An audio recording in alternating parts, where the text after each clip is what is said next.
లోకరక్షకుడైన యేసు ప్రభువు చూపిన మార్గంలో ప్రతి ఒక్కరూ నడుచుకోవాలనే ఆలోచనతో మట్టల ఆదివారం పండుగను చిన్నారులతో కలిసి ఎంతో ఆనందంగా జరుపుకుంటున్నామని ప్రైజర్పేట తెలుగు బాప్టిస్ట్ చర్చ్ కాపరి నిక్సన్ ఆండ్రూస్ సంఘ సెక్రటరీ బూదాల విక్టర్ జోసెఫ్ తెలిపారు. లోకానికి రక్షకుడైన ప్రభువు తనను తాను తగ్గించుకుంటూ ప్రజల కోసం ప్రాణత్యాగం చేస్తున్న లోకరక్షకుడిని ప్రతి ఒక్కరూ ఆరాధించాలని కోరారు. ఎర్రకెట్ట ప్రైజర్పేట తెలుగు బాప్టిస్ట్ చర్చ్ ఆధ్వర్యంలో మట్టల ఆదివారం పండుగను పురస్కరించుకుని చిన్నారులు పెద్ద సంఖ్యలో పాల్గొని హోసన్నా హోసన్నా అంటూ నినాదాలు చేసుకుంటూ పలు వీధులలో యేసు ప్రభువు శిలువను గాడిదపై ఊరేగించారు. చిన్నారులు నూతన వస్త్రాలను ధరించి ప్రతి ఒక్కరూ రంగురంగు పూలతో మట్టలను అందంగా అలంకరించి జై యేసు జై యేసు అంటూ నినాదాలతో ఎర్రకట్ట ప్రాంతం, చిట్టినగర్ ప్రాంతాల్లో హోరెత్తించారు. ఈ సందర్భంగా చర్చ్ సంఘ secretary Budala Victor Joseph, Sunday school superintendent Salomi మాట్లాడుతూ యేసు ప్రభువు చూపిన ప్రేమ, త్యాగం, క్షమాగుణాలు ప్రతి ఒక్కరి జీవితానికి మార్గదర్శకమని తెలిపారు. సమాజంలో శాంతి, సహనం, పరస్పర ప్రేమ పెంపొందించడానికి యేసు ప్రభువు బోధనలు ఎంతగానో దోహదపడతాయని వివరించారు. మట్టల ఆదివారం పండుగ కేవలం ఒక ఆచారం మాత్రమే కాకుండా మనసును పవిత్రం చేసుకునే ఆధ్యాత్మిక సందేశాన్ని అందించే పర్వదినమని తెలిపారు. ప్రతి ఒక్కరూ సేవాభావంతో ముందుకు సాగుతూ అవసరంలో ఉన్న వారికి సహాయం చేయాలని పిలుపునిచ్చారు. ఈ కార్యక్రమంలో పాల్గొన్న భక్తులు యేసు ప్రభువు చూపిన మార్గంలో నడుస్తూ సమాజ శ్రేయస్సు కోసం కృషి చేయాలని సంకల్పం వ్యక్తం చేశారు. పండుగ సందర్భంగా చర్చ్ పరిసరాలు ఆధ్యాత్మిక వాతావరణంతో కళకళలాడగా భక్తి గీతాలు, ప్రార్థనలతో ఆ ప్రాంతం మొత్తం పవిత్రతను సంతరించుకుంది. ఈ కార్యక్రమంలో సంఘ chairman Mojesh, treasurer Kishore, joint secretary Srinivas, joint treasurer Karthik తదితరులు పాల్గొన్నారు.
ప్రైజర్పేట, చిలకమర్స్ road, Telugu Baptist Church and new రాజర్స్పేట స్థానిక సభ్యులకు, సంఘస్థులకు, న్యూ రాజర్స్పేట సభ్యులకు, సండే స్కూల్ వారికి, ఎగ్జిక్యూటివ్ వారికి, సండే స్కూల్ పిల్లల వారికి, వాలంటీర్స్ అందరికీ మట్లాదివార శుభములు తెలియజేస్తున్నాను. మరి ఆనాడు యెరూషలేములో యూదుల రాజా జయము జయము అంటూ యేసు ప్రభు వారిని గాడిద మీద ఊరేగిస్తూ తివాచీలు పరుస్తూ కరతాళ ధ్వనులతో జయకరంగా ఊరేగింపు కొనసాగించేవారు. ఈనాడు అదే ఆనవాయితీగా క్రైస్తవులను మనము ఈ యొక్క ఆచారాన్ని పాటిస్తూ ఒక మట్లాదివారాన్ని మనం ఘనంగా జరిపించుకుంటున్నాము. అందరికీ శుభములు తెలియజేస్తున్నాను. నా పేరు బూదాల జోసెఫ్ విక్టర్, సంఘ సెక్రటరీ. ప్రభునామను బట్టి చేరి వచ్చిన అందరికి వందనాలు తెలియజేస్తున్నానండి. మా తెలుగు బాప్టిస్ట్ చర్చ్ ప్రైజర్పేట. మేము మట్లాదివారం దేని కొరకంటే యేసు ప్రభు వారు 33.5 సంవత్సరాల లోకంలో జన్మించి 33 సంవత్సరాలు ఆయన సేవ చేశారు. ప్రతిసారి యెరూషలేముకి ఆయన కామన్ గా వచ్చి పరిచయం చేసి వెళ్ళేవారు. అయితే ఈ మట్లాదివారం పురస్కరించుకొని ఆయన రాజాతి రాజుగా, రాజులకు రాజుగా మరి ప్రయాణం అయ్యి గాడిద వాహనం ఎక్కి, గాడిద పిల్లను ఎక్కి యెరూషలేము జయప్రవేశం చేస్తున్న సందర్భంలో అక్కడ ప్రజలందరూ కూడాను రాజాతి రాజుకు జై, హోసన్నా హోసన్నా అని మరి స్వరాలతోటి దేవుని స్తుతించడం జరిగిందండి. ఆయన తను చాటించుకొని పునరుద్ధానుడై తిరిగి లేవడం కొరకు మరి ఈ కార్యక్రమాన్ని ఏర్పాటు చేశారు. దాన్ని పురస్కరించుకొని మేము ఈరోజు ప్రతి ఏటా మట్లాదివారాన్ని క్రైస్తవ సంఘాలన్నీ జరిపించుకుంటాయి. అదే రీతిగా విజయవాడ తెలుగు బాప్టిస్ట్ సంఘ ప్రైజులపేట వారు మేమందరం కలిసి మా సండే స్కూల్ పిల్లలందరూ కలిసి ఈ కార్యక్రమాన్ని జరిపించుకుంటున్నాము. దేవుడి నామానికి మరి వందనాలు. దేవుడు మాకు కృప చూపించాడు ఈ కార్యక్రమం జరిగించుకోవడానికి. గత 4 దశాబ్దాలుగా సాహితీ రంగానికి రచయిత ఎంఎస్ సూర్యనారాయణ ఎంతో కృషి చేశారని పలువురు వక్తలు కొనియాడారు. 28 వైవిధ్యభరితమైన కథలను రచించి ఈ పుస్తకంలో పొందుపరిచారని వారన్నారు. సమాజంలో తాను చూసిన అంశాలను, అనుభవాలను ఎంతో నేర్పుతో ఈ కథల్లో తెలియజేశారన్నారు. విజయవాడ బాలసు భవన్లో ఎంఎస్ఆర్ రచించిన ఎంఎస్ సూర్యనారాయణ కథలు పుస్తకావిష్కరణ కార్యక్రమం అట్టహాసంగా జరిగింది. ఈ కార్యక్రమంలో విశ్రాంత ఐఏఎస్ అధికారి AMD Imtiaz, comrade GRK Polavarapu సాంస్కృతిక సమితి వ్యవస్థాపకులు గోళ్ల నారాయణరావు, పలువురు సాహితీవేత్తలు పాల్గొని ఎంఎస్ సూర్యనారాయణ కథల సంపుటి పుస్తకాన్ని ఆవిష్కరించారు. ఈ సందర్భంగా పలువురు వక్తలు మాట్లాడుతూ ప్రముఖ నటులు, రచయిత తనికెళ్ల భరణి రచయిత సూర్యనారాయణను తన సోదరుడిగా భావిస్తారని, ఆయన సరయలిస్ట్ బాణి ఎంచుకున్న సాహిత్యవేత్తని అన్నారు. ఎక్కడ ఏ అన్యాయం జరిగినా నిర్భయంగా తన కలం ద్వారా స్పందించి విభిన్న శైలితో మార్పులు కోరే వ్యక్తిత్వం ఆయనదని ప్రశంసించారు. సమాజంలో వివిధ కోణాలను ప్రతిబింబించే ఈ కథల సంపుటి పాఠకులను ఎంతగానో అలరిస్తుందని వారు తెలిపారు. 28 వైవిధ్యభరితమైన కథలలో నేటి మనుషుల తీరును, సమాజం నడకను, ప్రపంచం పోకడను కథలను పొందుపరిచామన్నారు. ఈ కార్యక్రమంలో పలువురు సాహితీ అభిమానులు, రచయితలు పాల్గొన్నారు. పాపినేని శివశంకర్, సుంకర గోపాల్, నండూరి రాజగోపాల్, గుమ్మా సాంబశివరావు, వెన్న వల్లభరావు, దర్భా ఫణీంద్ర మొదలైన వారు పాల్గొన్నారు. ఈరోజు విజయవాడ నగరంలో ఒక మంచి పుస్తకం ఆవిష్కరణ కాబడింది.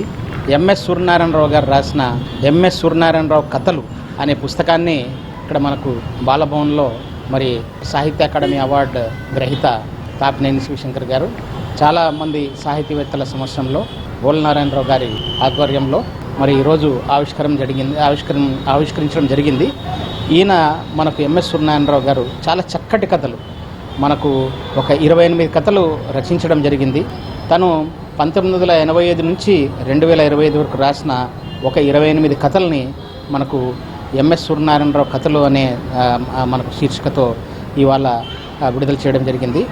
మనకు ప్రముఖ సాహితీవేత్త, ప్రముఖ నటులు, మనందరికీ సుపరిచితులైన తనికెళ్ల భరణి గారు ఈయన్ని ఎంఎస్ సూర్యనారాయణరావుని తన తమ్ముడిగా మనకు పిలుస్తారు, ఆ విధంగానే ఆదరిస్తారు. మరి ఆయన చెప్పిన దాన్ని బట్టి, ఆయన మాటల్లో చెప్పాలంటే ఈయన ఒక నిజాయితీ అనే ఖడ్గంతో మరి సాహితీవేత్తగా నిజ జీవితంలో మరి నిస్వార్థంగా ఏదైనా అన్యాయం జరిగినా దాన్ని ఖండిస్తూ ముందుకెళ్లే వ్యక్తి అని చెప్పేసి తనికెళ్ల భరణి గారు చెప్పడం జరిగింది. ఈ కథలన్నీ కూడా వైవిధ్యభరితమైన కథలు, మనకు వివిధ కాలాల్లో జరిగిన మరి సమాజంలో తను దగ్గరుండి చూసిన కథలు, చాలా చక్కటి కథలు. మరి ఈ కార్యక్రమంలో పాల్గొన్నందుకు నాకు ఆనందంగా ఉంది. ఎంఎస్ గారు రాసినవి అవి కథల వ్యథల అనేది అర్థం కాదు. మామూలుగా ఇంతకుముందు ఒక కవి గురించి చెప్తారు, తన బాధ ప్రపంచం బాధగా తీసుకున్న ఆయన ఒక్కవైతే ప్రపంచం బాధ అంతా తన బాధగా తీసుకున్న కవి ఇంకొక ఆయన. ఈయన తన వ్యక్తిగత విషయంలో ఒక మనిషిగా, మనిషి బాధ, సమాజం బాధ, ప్రపంచం బాధ అన్నీ కూడా ఈయన తీసుకున్న చాలా గొప్ప రచయిత. ఇవి చాలా అద్భుతమైన విలోమ కథలు. ఇవి అంటే యాబ్స్ట్రాక్ట్ స్టైల్లో రాసిన కథలు. ఇటువంటి కథలు మామూలుగా ఈ భావగర్భితం అంటారు, ఇవన్నీ కూడా ఏంటంటే బాధగర్భితమైన కథలని చెప్పి ఈ చదివిన వాళ్ళకి అర్థమవుతుంది. కవి కథకుడు ఎంఎస్ సూర్యనారాయణ కథన కుతూహల సభ ఇది. ఈ సభలో ఆయన రాసినటువంటి కథల సంపుటి ఆవిష్కరణ జరుగుతుంది. ఈ ఆవిష్కరణ సభలో నేను అధ్యక్షత వహిస్తాను. తర్వాత జగమెరిగిన ప్రచురణకర్త శ్రీ విశ్వేశ్వరరావు గారు, ఆయన ఈ పుస్తకాన్ని ఆవిష్కరించి కాసేపు ప్రసంగిస్తారు. తర్వాత ప్రముఖ సాహితీవేత్త, చినుకు పత్రికా సంపాదకులు రాజగోపాల్ గారు ఈ పుస్తకం గురించి ముఖ్య ప్రసంగం చేస్తారు. తర్వాత మరొక ప్రసిద్ధ సాహితీమూర్తి సుంకర గోపాలయ్య, ఆయన కూడా ఈ పుస్తకం గురించి సమగ్రమైనటువంటి విశ్లేషణ చేస్తారు. ఇక విశ్రాంత ఐఏఎస్ అధికారి ఏఎండి ఇంతియాజ్, వారు గౌరవ అతిథిగా పాల్గొంటారు. తర్వాత సాహితీ పోషకులు గోళ్ళ నారాయణరావు గారు ఆయన ఆత్మీయ ప్రసంగం చేస్తారు. నేను కోనసీమ కథకుణ్ణి, కవిని. నేను గత 40 సంవత్సరాలుగా సాహిత్య జీవితంలో ఉన్నాను. అనేక కథా సంపుటాలు, కవితా సంపుటాలు కూడా వేశాను. దీర్ఘకావ్యాలు రాశాను. ముఖ్యంగా డొక్కా సీతమ్మ గారి మీద దీర్ఘకావ్యం రాశాను. అట్లాగే శబ్దభేది అనే కవితా సంపుటి, ఊదారంగు మధ్యాహ్నం అనే కథల సంపుటి, కొంచెం స్వప్నం కొంచెం సత్యం అనే కథల సంపుటి, ఇలా ఒక 20 పుస్తకాలు రాసున్నాను. అలాగే నేను బయోగ్రాఫర్ని కూడా, జీవిత చరిత్రలు. ఎస్పి బాలసుబ్రహ్మణ్యం గారి తండ్రి గారి జీవిత చరిత్ర, సామమూర్తి గారి జీవిత చరిత్ర రాశాను. అలాగే అల్లూరి సత్యనారాయణరాజు గారు ప్రముఖ స్వాతంత్ర సమరయోధుడు, వారి జీవిత చరిత్రను కూడా నేను రాయడం జరిగింది.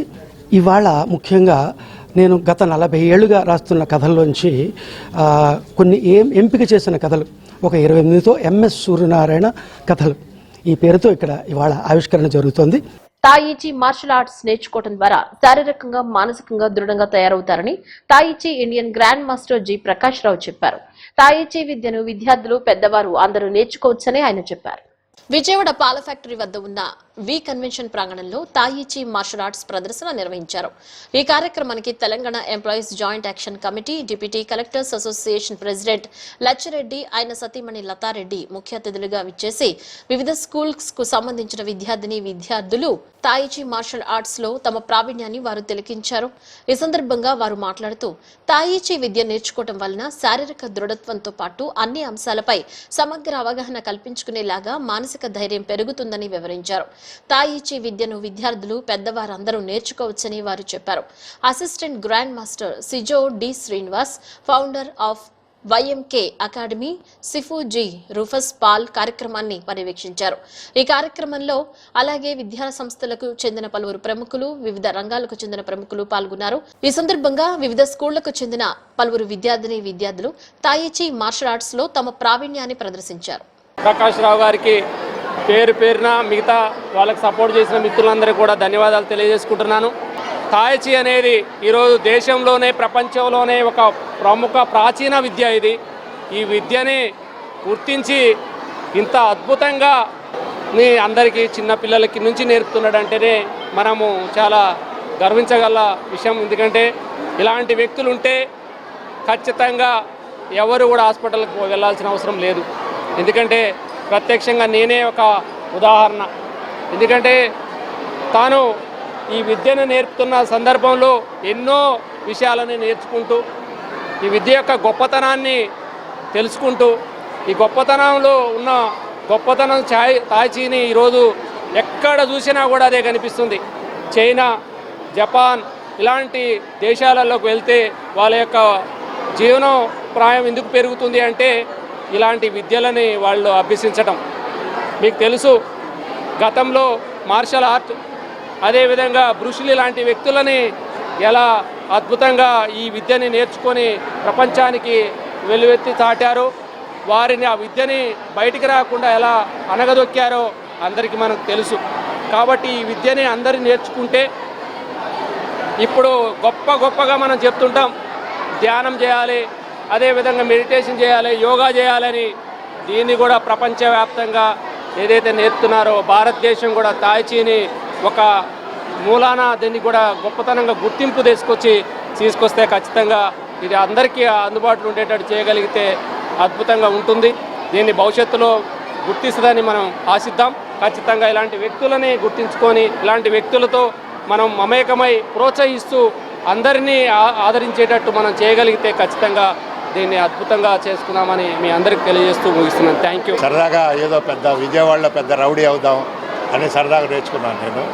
కానీ ఈ విద్య నేర్చుకున్న తర్వాత ఆ మెంటాలిటీ పోయింది. దైవికమైన మెంటాలిటీస్ నాకు వచ్చినాయి. అంటే ఇది 10 మందికి చెప్పాలి అనే ఒక కాన్సెప్ట్ తోటి నేను ఫస్ట్ నుంచి కూడా చాలా మందికి ఉచితంగా కూడా నేను క్లాసెస్ చెప్పాను. హెల్త్ పరంగా కూడా చెప్పుకొచ్చాను. కానీ ఇంకా ఇప్పటికి కూడా నాకు ఆ ఆశ పోలేదు. ఇంకా చెప్పాలి, ప్రతి ఒక్కళ్ళు కూడా ఆరోగ్యంగా ఉండాలి, హాస్పిటల్స్కి దూరంగా ఉండాలనే కాన్సెప్ట్ తోటి ఈ ప్రోగ్రాం చేయటం జరుగుతుంది. మాజీ మంత్రి పేర్ని నాని అమరావతి అంశంపై తీవ్ర విమర్శలు చేశారు. నారా చంద్రబాబు నాయుడు అమరావతిని అప్పుల కుప్పగా మార్చారని ఆరోపించారు. కాంట్రాక్టుల పేరుతో ప్రజల సొమ్ము దోపిడీ జరుగుతోందని, అమరావతి స్వయం సమృద్ధి ప్రాజెక్టు కాదన్నారు. ఇప్పటి వరకు ఖర్చైన వేల కోట్లు ఎక్కడ వినియోగించారో వివరాలు చెప్పాలని డిమాండ్ చేశారు. అసెంబ్లీ తీర్మానాలతో చట్టబద్ధత రాదని ప్రజలను తప్పుదోవ పట్టించేందుకే డ్రామాలు చేస్తున్నారని విమర్శించారు. వైఎస్ జగన్మోహన్ రెడ్డి హయాంలోనే అమరావతిలో అభివృద్ధి జరిగిందని, పేదలకిచ్చిన ఇళ్ల పట్టాలను రద్దు చేయడం సరైంది కాదన్నారు. అలాగే ఏపీకి ప్రత్యేక హోదా, కడప స్టీల్ ప్లాంట్, విశాఖ ఉక్కు వంటి అంశాలపై తీర్మానాలు పెట్టాలని కోరారు. ముఖ్యమంత్రి గాని, కేబినెట్ తీర్మానం గాని, చట్టసభలో తీర్మానం గాని ఎక్కడ ఒక్కటంటే సిఆర్డిఏ ఆఫీసులో గాని ఎక్కడా కూడా చట్టబద్ధత కల్పించినటువంటి రాష్ట్ర ప్రభుత్వం చట్టబద్ధత కల్పించినటువంటి ఒక్కటంటే ఒక్క కాగితం లేదండి. ఎన్నో తారీఖు వీళ్ళు మళ్ళీ ఎప్పుడు చేశారు కేబినెట్, ఆంధ్రప్రదేశ్ రాష్ట్ర కేబినెట్ ఎప్పుడు తెల్లమోకం వేసుకున్నారు మొత్తం అంతా కూడా. ఒక్క కాగితం అంటే ఒక్క కాగితం లేదు. సరే వాళ్ళు ఏం చెప్పారు, కేంద్ర ప్రభుత్వం సర్లేవయా అఘోరించిన చాలే కానీ కేబినెట్ తీర్మానం కూడా చేసి పంపించండి అని చెప్పారు. కేబినెట్ తీర్మానం చేసి పంపించమంటే 26వ తారీఖున, అంటే ఇవాళ 28, 26వ తారీఖున కేబినెట్కి పెట్టి తీర్మానం చేసి అడావుడిగా సోకు అక్కడితో చేస్తే ఆగదు కదా. అసెంబ్లీలో కూడా తీర్మానం అని చెప్పని వాళ్ళు తీర్మానం పెట్టేశారు. మొన్న కేబినెట్ వాళ్ళ అసెంబ్లీ అర్జెంట్ ప్రత్యేక సమావేశం, మామూలుగా ఏదో యుద్ధం వచ్చేస్తుంది యుద్ధానికి దిగిపోవాలన్నట్టుగా ప్రత్యేక సమావేశం పెట్టి ఏంటి అంటే 6 గంటల పాటు జగన్మోహన్ రెడ్డి గారిని తిట్టకుండా అసలు నేను అడుగుతున్నాను, మొత్తం ప్రభుత్వ అంశాలన్నీ కూడా ప్రజలకి చెప్పేటువంటి ఒక మంత్రి ఉన్నాడు. ఒక విలేకరు అమాయకంగా అడిగాడు నిన్న మొన్న, సార్ ఇదేంటి సార్ అసెంబ్లీ పెడితే అవ్వదు కాదు సార్, కౌన్సిల్ కూడా తీర్మానం అవ్వాలి కాదు సార్ అన్నాడు. అబ్బాయి ఏం అక్కర్లా, నాకు తెలుసు అంతా. ఏంటి మీకు తెలిసింది, ఇది డ్రామా కాబట్టి కౌన్సిల్కి అక్కర్లా. నిజంగానే ఇది చట్టబద్ధత కల్పించడానికి చట్టసభలు తీర్మానం కావాలంటే కనుక అసెంబ్లీ అయితే అవుతుందా? అవ్వదు కదా. అక్కర్లేదన్నారు. అక్కర్లేదంటే ఏంటి, ఒక్క అసెంబ్లీ తీర్మానం చేస్తే వెళ్తే అయిపోతుందంటే దాని అర్థం ఏంటి? ఇది డ్రామా కంపెనీ అని కదా. చెప్పండి, ఎవడైనా చట్టం తెలిసినోడు ఎవడైనా సరే, చట్టాలు తయారు చేయటం తెలిసినోడు ఎవడైనా సరే, కౌన్సిల్ అసెంబ్లీ రెండూ ఉండగా, ఎగువ సభ దిగువ సభగా రాష్ట్రంలో ఉండగా అసెంబ్లీలో తీర్మానం చేస్తే కౌన్సిల్ ఆమోదం లేకుండా అది చట్టబద్ధత ఎలా అవుతుంది అంటే ఏంటి? అసలు కేబినెట్లో పెట్టాకి టేబుల్ ఎజెండా కింద పెడదామని కేంద్రమే అనుకుంటే, కేంద్రం అనుకుంది కదా, దానికి అసలు మామూలుగా ప్రతిపాదనలు ఏమైనా తీర్మానాలు కావాలేంటి? తీర్మానాలు లేవు కదా, మొన్న కూడా లేదు కదా తీర్మానం. ఇప్పుడు ఒక అసెంబ్లీ చేస్తే తీర్మానం ఎట్లా అవుతుంది, చట్టబద్ధత ఎట్లా వస్తుంది? రాదు కదా. అంటే కేవలం ప్రజల్లో ఒక డ్రామా కోసం. కృష్ణా మిల్క్ యూనియన్ పాడి రైతులకు ఒక శుభవార్త అందించిందని, దేశంలోని అత్యధిక పాల సేకరణ ధరను చెల్లిస్తూ పాడి రైతుల పక్షపాతిగా నిలుస్తుందని Krishna milk union chairman Chalasani Anjaneyulu పేర్కొన్నారు. పాడి రైతుల ఆర్థిక సారథిగా లక్ష్యంగా కృష్ణా మిల్క్ సమితి కీలక నిర్ణయాలు తీసుకుందని చెప్పారు. కృష్ణా మిల్క్ యూనియన్ సాధించిన అద్భుతమైన ఆర్థిక ప్రగతిని, పశువుల కోసం చేపడుతున్న ఆరోగ్య సంక్షేమ కార్యక్రమాలను, అలాగే నూతన ఫ్యాక్టరీల నిర్మాణ వివరాలను కృష్ణా మిల్క్ చైర్మన్ చలసాని ఆంజనేయులు పంచుకున్నారు. ఈ సందర్భంగా ఆయన మాట్లాడుతూ, పాడి రైతుల ఆర్థిక సాధికారత లక్ష్యంగా కృష్ణా మిల్క్ సమితి కీలక నిర్ణయాలు తీసుకుందన్నారు. పాల సేకరణ కేజీ ఫ్యాట్ ధరను 570 రూపాయల నుంచి 850కి పెంచింది. అంటే లీటర్కు సుమారు 28 రూపాయలు పెంపుతో దేశంలోనే అత్యధిక పాల సేకరణ ధరను అందిస్తోందన్నారు. గత 7 ఏళ్ల పారదర్శక పాలనలో పాడి రైతులకు ప్రతి 4 నెలలకోసారి ఏకంగా 300 కోట్లకు పైగా బోనస్ రూపంలో చెల్లించాలని నిర్ణయించారన్నారు. పల్లెకు పోదాం పాడిని చూద్దాం అనే కార్యక్రమంతో గ్రామాల్లో పర్యటించి సమస్యలు పరిష్కరించడం ద్వారా సాలీనా 6 కోట్ల లీటర్ల పాల సేకరణను ఏకంగా 10 కోట్ల లీటర్లకు పెంచగలిగామని చెప్పారు. పాడి రైతుల కుటుంబాల కోసం 18 కోట్ల వ్యయంతో క్షీరబంధు, కళ్యాణ మస్తు, ఆరోగ్య రక్ష కార్యక్రమాలను అమలు చేస్తూ 6,000కు పైగా కుటుంబాలకు లబ్ధి చేకూర్చినట్లు వెల్లడించారు. ఈ సంవత్సరం 3వ విడత బోనస్ 14 కోట్ల 50 లక్షల రూపాయలు విడుదల చేయడానికి జనరల్ బాడీ సమావేశంలో పాల్గొనడం నిర్ణయం తీసుకుని విడుదల చేయడం జరిగింది. 45 కోట్ల రూపాయలు బోనస్, 1-2 విడతల బోను ఇవాళ 3వ విడతగా 14 కోట్ల 50 లక్షల రూపాయల బోనస్ను కూడా విడుదల చేయడం. ఈరోజు యుద్ధం రూపేణా కానీ గ్రాన్యువల్స్, వివిధ రకాలైనటువంటి వచ్చేటువంటి మా ఫిలిం కానీ బకెట్స్ కానీ అన్ని రకాలైనటువంటి ఖర్చులు పెరుగుతున్నప్పటికీ ఊహించిన విధంగా మార్కెట్ని పెరుగుతున్న అప్పటికీ కూడా పాలకవర్గం రైతులకి సంక్షోభ సమయంలో మనం స్నేహం అందించాలనే ఉద్దేశంతో ఈ రోజున 820 రూపాయలు ఉన్నటువంటి ధరని 30 రూపాయలు 850 రూపాయలుగా గేదె పాలు ధరని పెంచడానికి నిర్ణయం తీసుకోవడం, అదే కాకుండా ఆవు పాలకు కూడా 290 రూపాయలు ఉన్నటువంటి ధరని 310 రూపాయలు ఆవు పాలకి పెంచడానికి నిర్ణయం తీసుకోవడం జరిగింది. అంటే బోనస్తో కలిపి 950 రూపాయలు ఇవాళ భారతదేశంలో బోనస్తో కలిపి అత్యధిక ధర ఇస్తా ఉన్నాం. ఇంకా అవకాశం ఉన్నంత వరకు పెంచడానికి ఎప్పటికప్పుడు ప్రయత్నం చేస్తూ సంక్షోభ సమయాల్లో కూడా పాడి రైతు ఆస్తి కృష్ణా మిల్క్ అనేది కాబట్టి ఆ రకంగా సహాయం చేయాలని చెప్పి కూడా ధర పెంచడం, బోనస్ ఇచ్చేటువంటి నిర్ణయం కూడా తీసుకోవడం జరిగింది. ఎన్నికల సమయంలో ఇచ్చిన హామీలను ప్రభుత్వం అమలు చేయడం లేదంటూ సిపిఐ జిల్లా కార్యదర్శి దోనేపూడి శంకర్ తీవ్రంగా విమర్శించారు. జీవోలు ఇచ్చినా అమలు ఎందుకు జరగటం లేదని ప్రభుత్వాన్ని సూటిగా ప్రశ్నించారు. పేదలకు ఇళ్ల స్థలాలు వెంటనే మంజూరు చేయాలని డిమాండ్ చేశారు. విసన్నపేటలో పేదలకు ఇళ్ల స్థలాలు కేటాయించాలని డిమాండ్ చేస్తూ సిపిఐ ఆధ్వర్యంలో ఆందోళన కార్యక్రమం నిర్వహించారు. ఈ కార్యక్రమానికి ముఖ్య అతిథిగా హాజరైన సిపిఐ జిల్లా కార్యదర్శి దొన్నిపొడి శంకర్ ప్రభుత్వంపై తీవ్ర విమర్శలు చేశారు. ఈ సందర్భంగా ఆయన మాట్లాడుతూ ఎన్నికల సమయంలో ప్రతి పేద కుటుంబానికి ఇంటి స్థలం ఇస్తామని హామీ ఇచ్చి జీవో జారీ చేసినా అమలు మాత్రం జరగటం లేదని మండిపడ్డారు. ముఖ్యమంత్రి చంద్రబాబు నాయుడు గతంలో ఉగాది నాటికి 5 లక్షల గృహ ప్రవేశాలు చేస్తామని ప్రకటించినా ఇప్పటికీ అవి అమలు కాలేదని గుర్తు చేశారు. గ్రామాల్లో 3 సెంట్లు, పట్టణాల్లో 2 సెంట్ల చొప్పున ఇళ్ల స్థలాలు ఇవ్వాలని, అలాగే కేరళ తరహాలో 5 లక్షల గృహ రుణం ఇవ్వాలని డిమాండ్ చేశారు. జిల్లాలో ఇప్పటికే పలు నియోజకవర్గాల్లో ఆందోళనలు నిర్వహించామని, ఇంకా మరిన్ని ప్రాంతాల్లో ఉద్యమాలు కొనసాగిస్తామని తెలిపారు. అధికారులు ఆదేశాలు వచ్చాయని చెప్పినా అమలు మాత్రం కనిపించడం లేదని ఆరోపించారు. ఇంకా ఆలస్యం చేస్తే లక్షలాది పేద మహిళలతో విజయవాడలో భారీ ఆందోళన చేపట్టి పాలన స్తంభింపజేస్తామని హెచ్చరించారు. పేదవాడికి 3 సెంట్లు 2 సెంట్లు ఇవ్వరని చెప్పేసి మేము ఈ సందర్భంగా అడుగుతున్నాం. ఉగాది నాటికి 5,90,000 ఇస్తామని చెప్పేసి చంద్రబాబు నాయుడు గారు ప్రకటించారు. ఉగాది వెళ్ళిపోయింది, శ్రీరామనవమి వెళ్ళిపోయింది, రంజాన్ వెళ్ళిపోయింది, సంక్రాంతి పండుగ వెళ్ళిపోయింది, చంద్రబాబు నాయుడు గారి పుట్టినరోజు వెళ్ళిపోయింది, దేవాంశ్ పుట్టినరోజు వెళ్ళిపోయింది, మీ భువనేశ్వరీదేవి గారి పుట్టినరోజు ఎప్పుడు ఇస్తారు? మీరు చెప్పిన మాటలు 5,90,000 గృహప్రవేశాలు ఉగాది రోజు చేపిస్తామని చెప్పి అన్ని ఎంఆర్ఓ కార్యాలయాలకు కూడా రాష్ట్ర ప్రభుత్వం క్యాబినెట్ డెసిషన్గా మెమో ఇష్యూ చేశారు. గ్రామాల్లో 3 సెంట్లు, పట్టణాల్లో 2 సెంట్లు ఇస్తామని చెప్పి అన్ని ఎంఆర్ఓ కార్యాలయాల నుంచి కనీసం ఎంతో వందలాది మంది అర్జీదారులు రాష్ట్ర వ్యాప్తంగా ఎన్టీఆర్ జిల్లాలో అనేక మంది అర్జీదారులు కనీసం ఇంతవరకు కూడా చకోర పక్షులాగా ఎదురు చూస్తారు. వాళ్ళు ఇప్పటి వరకు కూడా ఒక అప్లికేషన్ కూడా వారికి వెరిఫికేషన్ చేయాల ఎంఆర్ఓ సిబ్బంది. బీఆర్ఓని పంపించడం కానీ ఆర్ఐని పంపించడం కానీ చేయలేదు. పూర్తి నిర్లక్ష్య ధోరణితో అధికార యంత్రాంగం వ్యవహరిస్తుంది. దీనికి ప్రభుత్వం మీద ఒత్తిడి తీసుకురావడానికి భారత కమ్యూనిస్ట్ పార్టీ సిపిఐ రాష్ట్ర వ్యాప్తంగా ఈ నెల 23వ తారీఖు నుంచి ఆందోళన కార్యక్రమాన్ని చేపట్టాం.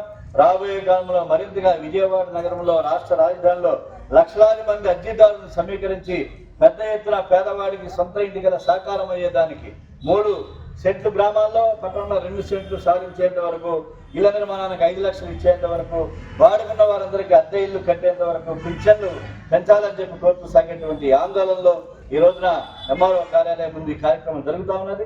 ఈ కార్యక్రమం చేసిన అందరికీ కూడా ధన్యవాదాలు తెలియజేస్తూ భవిష్యత్తు పోరాటానికి సన్నద్ధం కావాల్సిందిగా సిపిఐగా అర్జీదారులందరికీ కూడా పిలుపునిస్తున్నాం. బులెటిన్ ముగించే ముందు హెడ్లైన్స్ మరోసారి.